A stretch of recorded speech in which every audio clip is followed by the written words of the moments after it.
Everyone, welcome back to a new YouTube video. आज हम करने जा रहे हैं last video on complex analysis. मतलब अभी के लिए लास्ट वीडियो, आगे हम करेंगे और भी, but for right now it's the last video on complex analysis. तो हमने क्या किया था लास्ट वीडियो में, हमने आर्ग्यूमेंट भी सीख लिया था कॉम्प्लेक्स नंबर का निकालने, और उससे पहले हमने सीखा था मॉड्यूलस निकालना। और जो हमने स्टार्ट किया था कॉम्प्लेक्स नंबर, वो कहाँ से किया था? Standard form of a complex number. मतलब हम एक कॉम्प्लेक्स नंबर को रिप्रेजेंट कर सकते थे इन इट्स स्टैंडर्ड फॉर्म। अब आज हम एक न्यू फॉर्म पढ़ेंगे कॉम्प्लेक्स नंबर को रिप्रेजेंट करने के लिए, that is polar form. Polar form में जो हमें नीडेड होगा वो क्या होगा? जैसे स्टैंडर्ड फॉर्म में हमें क्या नीडेड था? एक्स और Y, that is real part and the imaginary part. वैसे ही पोलर फॉर्म में भी हमें दो चीजें रिक्वायर्ड होगी। वो एक तो हमारे पास मॉड्यूलस है और दूसरी क्या है हमारे पास? आर्ग्यूमेंट। तभी हमने मॉड्यूलस एंड आर्ग्यूमेंट भी निकालना सीखा, बिकॉज वो इसके लिए क्या था? रिक्वायर्ड था, इसके लिए नेसेसरी था। तो चलिए सीखते हैं कैसे निकालेंगे हम किसी भी नंबर की पोलर फॉर्म। सपोज हमारे पास एक नंबर है z is equal to x plus iota y। ये क्या फॉर्म है? स्टैंडर्ड फॉर्म है। इसमें हमारे पास x क्या है? रियल पार्ट, और y क्या है हमारे पास? Imaginary part. सपोज अगर मैं इसको आर्गन प्लेन पे ड्रॉ करूं, let us suppose this is our Argand plane, और ये है हमारे पास X Y point, X comma Y point. इसको हमने ओरिजिन से ज्वाइन कर दिया, ये डिस्टेंस है y और ये डिस्टेंस है हमारे पास x। This is b, this is point a। अब हमें क्या करना है?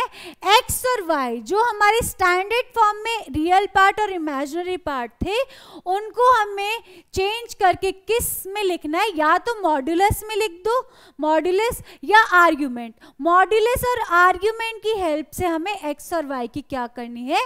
वैल्यू फाइंड आउट करनी है। तो ये क्या है? लेट अस सपोज ये हमारे पास आर्ग्यूमेंट है alpha, alpha is equal to argument of z।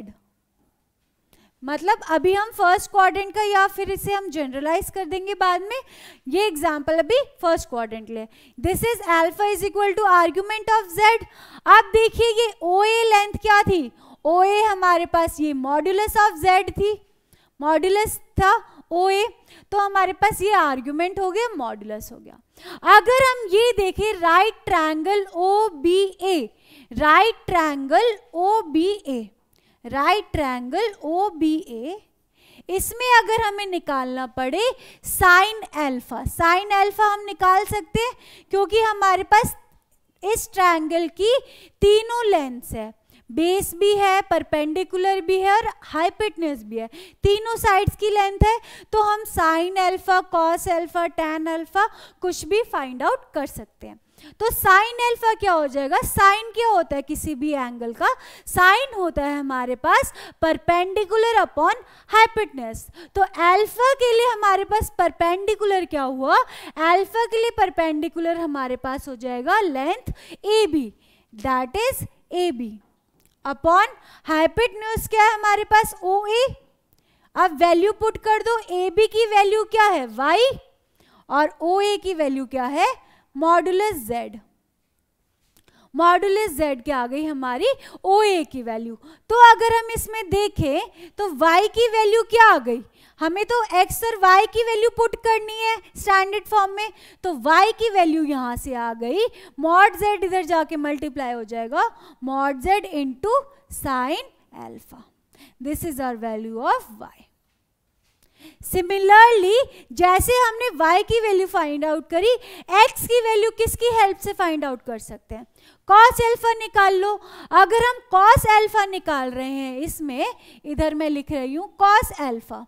cos क्या होता है किसी भी एंगल का? cos होता है हमारे पास बेस अपॉन हाइपोटेन्यूज। तो अल्फा के लिए बेस क्या हुआ? OB, बेस हुआ OB, एंड हाइपोटेन्यूज क्या हो गया? OA। OB की वैल्यू क्या है? x, OA की वैल्यू है मॉड z, तो x अपॉन मॉड z। सो हमें तो x की वैल्यू पुट करनी है, x की वैल्यू फाइंड आउट करनी है। तो यहां से हमारे पास x की क्या वैल्यू आ गई, mod z into cos alpha. तो ये आ गई हमारे पास x की वैल्यू, ये आ गई y की वैल्यू।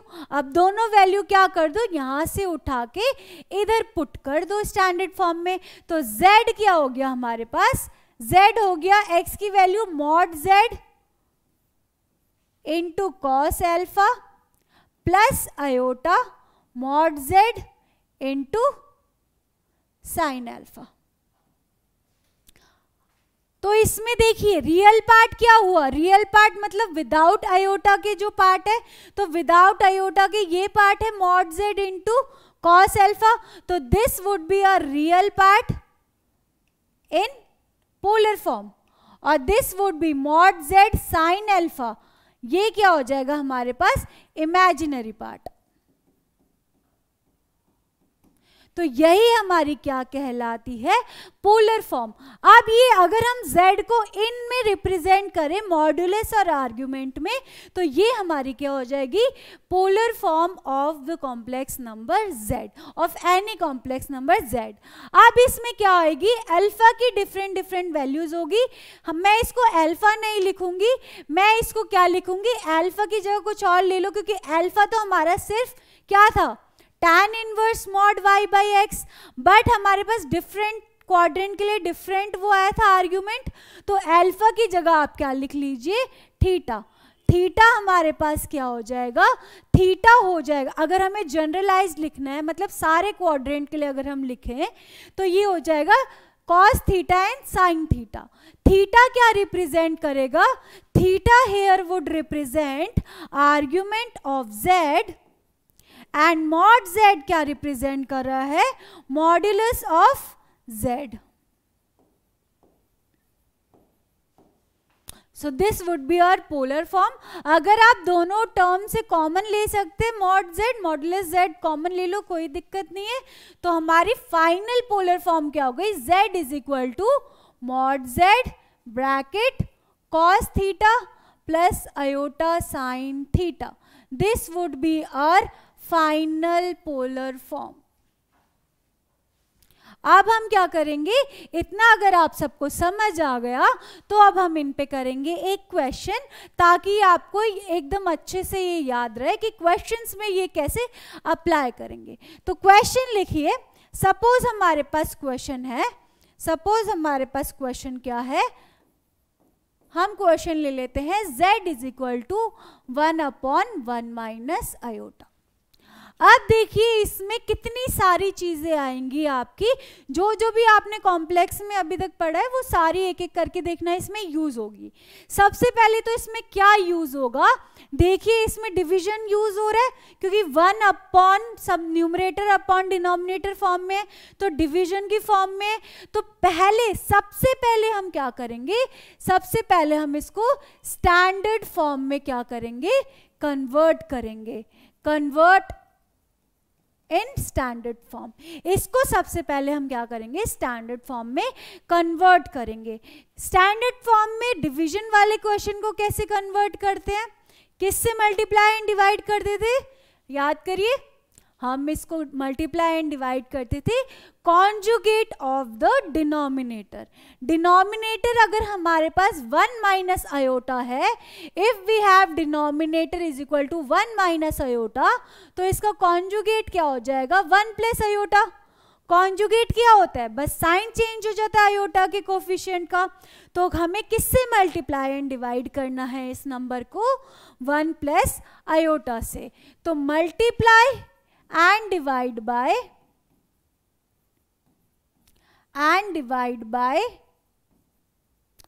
1 plus iota. तो 1 प्लस आयोटा से ऊपर भी मल्टीप्लाई करेंगे 1 प्लस आयोटा, और नीचे भी मल्टीप्लाई करेंगे 1 प्लस आयोटा से। तो ये तो क्या बन जाएगा, ये तो 1 प्लस आयोटा ही रहा। नीचे लगा दो a square minus B square की property, that is 1 square minus iota square. अब जो सेकंड, अभी हमने इसमें क्या क्या यूज किया, डिवीजन वाला, उसमें कॉन्जुगेट भी हमने रिवाइज कर लिया। अब जो चीज आ रही है आयोटा की पावर, आयोटा की पावर आ गई स्क्वायर, तो आयोटा की इंटीग्रल पावर्स भी हमें याद रहनी चाहिए। आयोटा स्क्वायर की वैल्यू क्या होती है, आयोटा स्क्वायर इज -1, तो ये वैल्यू क्या कर दो, यहाँ पुट कर दो, ये बन गया 1 plus iota divided by 1 minus -1, तो this would B 1 plus iota divided by 2। तो हमारे पास क्या हो गया, इसको अगर हम स्टैंडर्ड फॉर्म में लिखना चाहे तो ये हो गया half plus half iota, z is equal to half plus half iota. तो इसको देख के बताइए आपका रियल पार्ट क्या हो जाएगा, रियल पार्ट आपका हो जाएगा हाफ, रियल पार्ट आपका हो गया हाफ, एंड इमेजिनरी पार्ट क्या हो गया, इमेजिनरी पार्ट भी क्या हो जाएगा, हाफ। तो हमारे पास रियल पार्ट की वैल्यू आ गई और इमेजिनरी पार्ट की वैल्यू आ गई। तो जैसे ही हमारे पास रियल और इमेजिनरी पार्ट की वैल्यू आ गई तो हम मॉड्यूलस निकाल सकते हैं। मॉड्यूलस क्या हो जाएगा, मॉड्यूलस क्या हो जाएगा हमारे पास, modulus of z would be under root real part का स्क्वायर प्लस इमेजिनरी पार्ट का स्क्वायर। क्या था रियल पार्ट, हाफ, तो हाफ का स्क्वायर हो जाएगा, प्लस इमेजिनरी पार्ट भी हाफ था तो हाफ स्क्वायर। तो ये क्या हो गया हमारे पास 1/4 प्लस 1/4 दैट इज 2/4। तो ये हो गया हमारे पास √2/2। This would be our mod z। Mod z क्या हो गया हमारे पास √2/2 यूनिट्स। अब मॉड z निकाल लिया, मतलब मॉड्यूलस हमने निकाल लिया। Next what we have to find, next we have to find argument. Argument के लिए हमें सबसे पहले जो चीज चेक करनी पड़ेगी, अब जब हमारे पास चारों क्वाड्रेंट के लिए अलग अलग आर्ग्यूमेंट का फॉर्मूला है तो सबसे पहले हमें ये चेक करना पड़ेगा ना कि कौन से क्वाड्रेंट में ये लाई कर रहा है नंबर, जो कॉम्प्लेक्स नंबर है वो कौन से क्वाड्रेंट में लाई कर रहा है।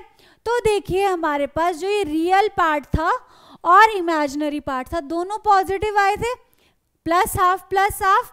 तो जब हमारे पास x भी पॉजिटिव है और y भी पॉजिटिव है तो वो क्या इंप्लाई करता है कि हमारे पास दोनों क्या होंगे, पॉजिटिव हैं तो दोनों, वो नंबर कहाँ लाई करेगा, फर्स्ट क्वाड्रेंट में लाई करेगा।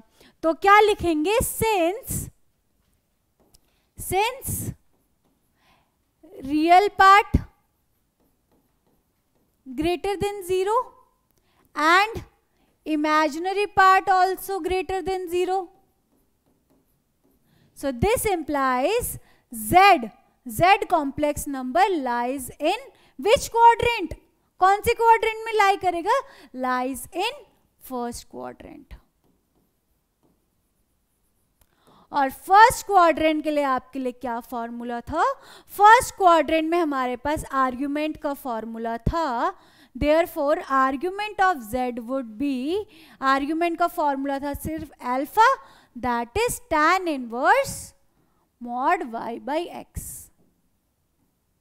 तो y और x की वैल्यू पुट कर दो, तो आर्ग्यूमेंट ऑफ z को थीटा हमने लिखा था पोलर फॉर्म में, तो theta would be tan inverse ½ half and half cancel out हो गए, ये क्या आ जाएगा tan इनवर्स 1।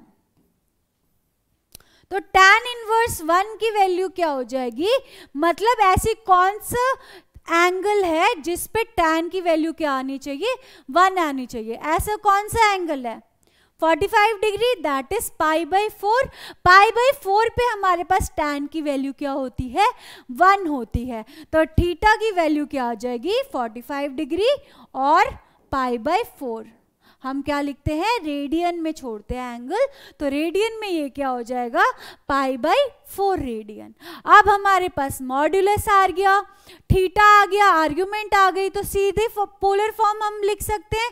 तो अब पोलर फॉर्म हमारे पास क्या हो जाएगी, polar form of z is equal to, क्या था क्वेश्चन, 1 अपॉन में 1 माइनस आयोटा, ये था z is equal to 1 upon में 1 माइनस आयोटा।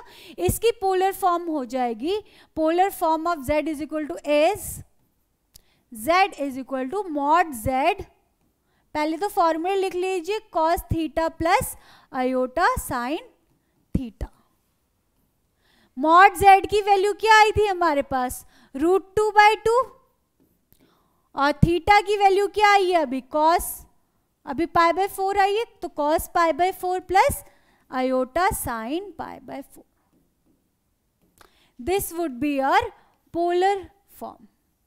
तो स्टैंडर्ड फॉर्म में क्या था, ये हाफ प्लस हाफ आयोटा, और पोलर फॉर्म में क्या है, ये √2/2 cos π/4 प्लस आयोटा साइन π/4। तो ये तो आपका सबसे इजीएस्ट क्वेश्चन था, क्योंकि इसमें आपके पास जो z है वो आया था फर्स्ट क्वाड्रेंट में। तो ऐसे ही आप प्रैक्टिस कीजिएगा सेकेंड, थर्ड और फोर्थ क्वाड्रेंट के भी क्वेश्चन। आई होप आपको हमारी ये कॉम्प्लेक्स सारी लेक्चर सीरीज बहुत पसंद आई होंगी, और हम आगे भी और भी चैप्टर्स की लेक्चर सीरीज लाते रहेंगे आपके लिए। Thanks for watching, thank you.